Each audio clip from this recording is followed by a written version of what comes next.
റോഡിന്റെ അരികിലെ ചതുരത്തിലും വട്ടത്തിലും ത്രികോണത്തിലും കാണുന്ന ഈ ചിഹ്നങ്ങൾ നമ്മളോട് എന്താണ് പറയുന്നത്?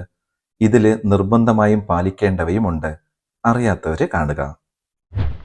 നമസ്കാരം പ്രിയപ്പെട്ടവരെ, വെൽക്കം ടു സുരേഷം ചാനൽ.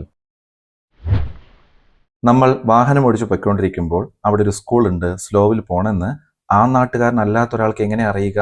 ചിലപ്പോൾ സ്കൂൾ എന്നൊക്കെ എഴുതി കണ്ടാൽ നമുക്ക് മനസ്സിലാകും. പക്ഷേ മലയാളികളല്ലാത്ത ഒരാൾ ഇങ്ങോട്ട് വരുന്നെന്നുണ്ടെങ്കിൽ അവർക്ക് ആ റോഡിൽ അങ്ങനെ ഉണ്ടാവണമെന്ന് അറിയണമെന്നില്ല. അതുപോലെ നമ്മളും വേറെ ഏതെങ്കിലും സ്റ്റേറ്റിൽ പോയാൽ അതുകൊണ്ട് തന്നെ റോഡരികിൽ കാണുന്ന ഇങ്ങനെയുള്ള മുന്നറിയിപ്പ് ചിഹ്നങ്ങൾ എന്താണെന്ന് മനസ്സിലാക്കുന്നത് നല്ലതാണ്.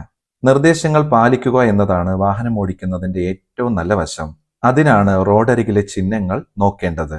മോട്ടോർ വാഹന വകുപ്പ് ഓരോ റോഡരികിലും വളവിലും തിരിവിനുമൊക്കെ അനുസരിച്ച് വണ്ടി ഓടിച്ചു വരുന്നവർക്ക് മനസ്സിലാക്കാൻ വേണ്ടിയിട്ടാണ് ഈ ചിഹ്നങ്ങളൊക്കെ സ്ഥാപിച്ചിട്ടുള്ളത്. ഇതെന്താണെന്ന് മനസ്സിലാക്കിയാലല്ലേ ആ ചിഹ്നങ്ങൾ വെച്ചതിന്റെ പ്രയോജനം ഉണ്ടാവുകയുള്ളൂ. ഇതെന്താണെന്ന് നമ്മൾ മനസ്സിലാക്കേണ്ടത് അത്യാവശ്യമാണ്. 3 തരത്തിലുള്ള ചിഹ്നങ്ങളുണ്ട്. ഇതിൽ ചുവന്ന വൃത്തത്തിൽ കാണുന്ന ഈ ചിഹ്നങ്ങൾ നിർബന്ധമായിട്ടും പാലിക്കേണ്ടതാണ്.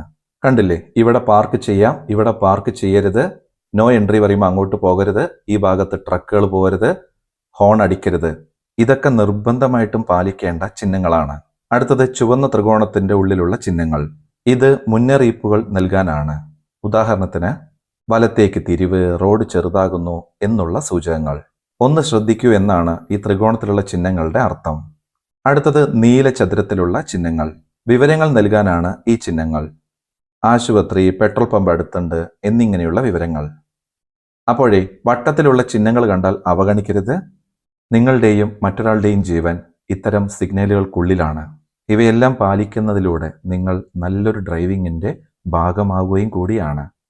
അങ്ങനെ എല്ലാവരും നല്ല ഡ്രൈവറായിട്ട് മാറട്ടെ. ഓക്കെ, നിങ്ങൾക്ക് ഈ വിഷയം പ്രയോജനകരമായി എന്ന് കരുതട്ടെ. എന്നാൽ ശരി, അടുത്തൊരു വിഷയമായിട്ട് അടുത്ത വീഡിയോയിൽ അടുത്ത് തന്നെ കാണാം. ലോകാ സമസ്ത സുഖിനോ ഭവന്തു.